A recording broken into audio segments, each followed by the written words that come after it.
I've only seen one picture, but when I see it, my first thought is, wow, I survived that.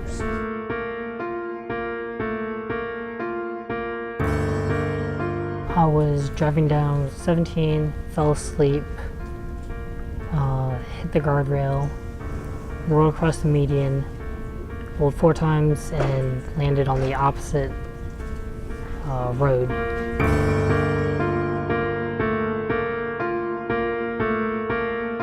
By what I heard, I could easily be dead. I was found hanging halfway out the car. My head and left arm were hanging out. I slammed my head on the road. I feel really lucky to be alive. I remember nodding off. You know, that kind of scared me when I woke back up.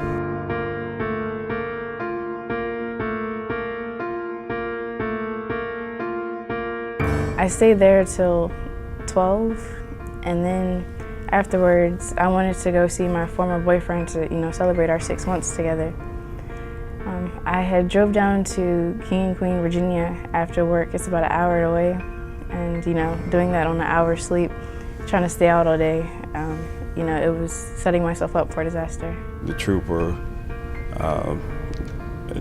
told me that my daughter was in a bad car accident. She had hit a tree and she was unconscious, when they found her. We went to the trauma center and, she was sedated. The only thing the doctors could tell us at the time that, she had brain trauma.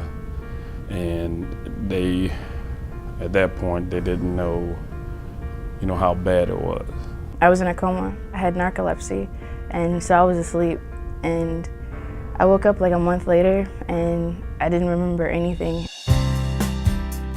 Could have been a lot worse for her, and I told her to use this as a platform to, to try to do something, do something good. I was involved in the care of both of our speakers today, Kayla and Kyle. To see them in this position and being able to tell their story and recount what happened to them so that others may benefit and learn is just is really humbling, and I'm very grateful to you guys for doing that. Seems like a blink of an eye to me, but an eternity for my family and friends. Right after I found out what happened to me, I felt sorry for myself and I'm thinking, wow, what a stupid mistake. I want people to look at me and think,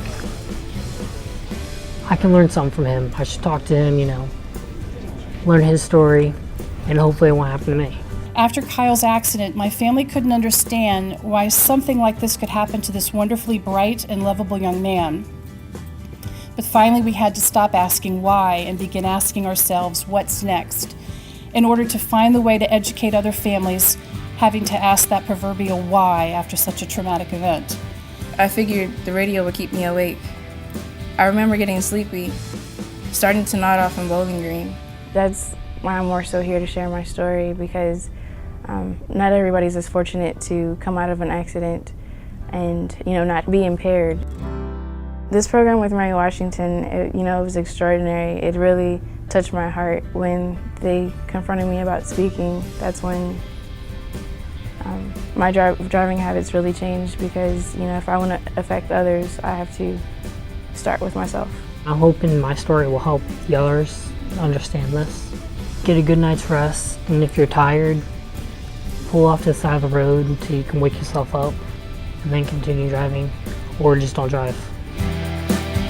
My message to people, driving is an attitude. I mean, it's one that can cost your life. It taught me bad things can happen. No one's invincible. No one's Superman.